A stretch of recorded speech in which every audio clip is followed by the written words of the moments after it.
Okay guys, this is a real fast video in response to a video that Skallagrim made recently. Hey Skall, I love all of your content, and if you haven't seen it yet, go and check out this video because he is critiquing a Russian film from 2017 called The Guardians, which his review is absolutely hilarious. I love all of your content. Keep it up, buddy.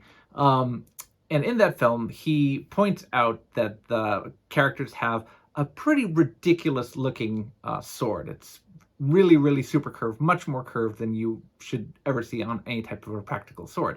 And it immediately reminded me of something that I had seen earlier. Now, when we're talking about swords and curvature, usually you don't expect to find something much more than this. This is based on a 1796 British light cavalry saber, one of the more popular sorts of sword designs. And you can see that if we just had a ruler, that this is curved. I don't know exactly what arc that it's curved on, but we usually measure it from the back of the spine to the tip and then measure how many inches of curvature, or centimeters of curvature if you prefer, and this has got maybe like 4 inches of curvature here.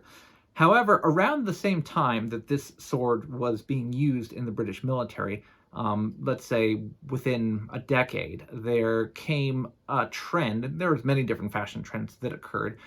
So during the Napoleonic Wars, there became a trend in which swords became more and more curved. Now, I don't know exactly who started it. I suspect we can blame the French, but basically, after Europe's activities in the Napoleonic Wars in North Africa, contact with Ottoman Empire, North African sabers, you have things like the Shamshir and the Kilich, which are more curved. Usually they aren't consistently curved. You have a straight portion and then a bend, and then it straightens out again.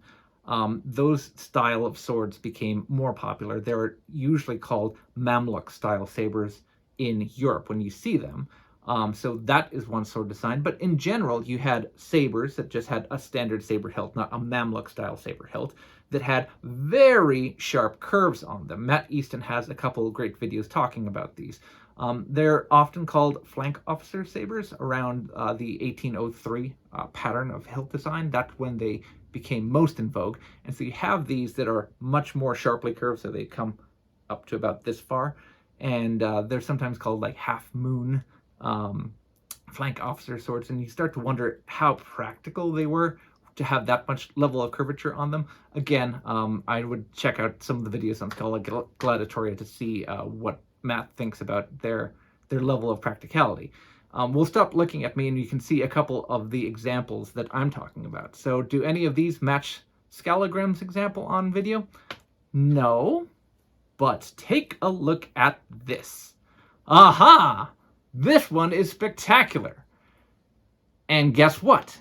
Even though this specific sword is a bit of a mystery as to its origin, this one was found on the forum Viking Swords, which is a great place with lots of wonderful sword collectors who discuss all sorts of antique original swords from collectors all around the world.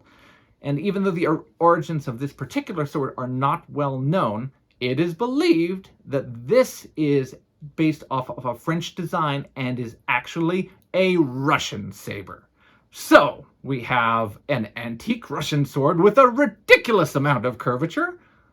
How closely does it match the one from the Guardians? Let's take a look. Not too shabby, pretty close. So there you go, Skall. I'm sorry I had to bring this up once again. I'm sure it'll give you nightmares for weeks to come. But I just wanted to show it to you in case you missed it. Hope you enjoyed this little foray into something ridiculous that happened probably in the early 19th century. Who knows, you know, there were always people who were interested in wall hangers even in the Victorian period. Anyway, until next time, guys, take care.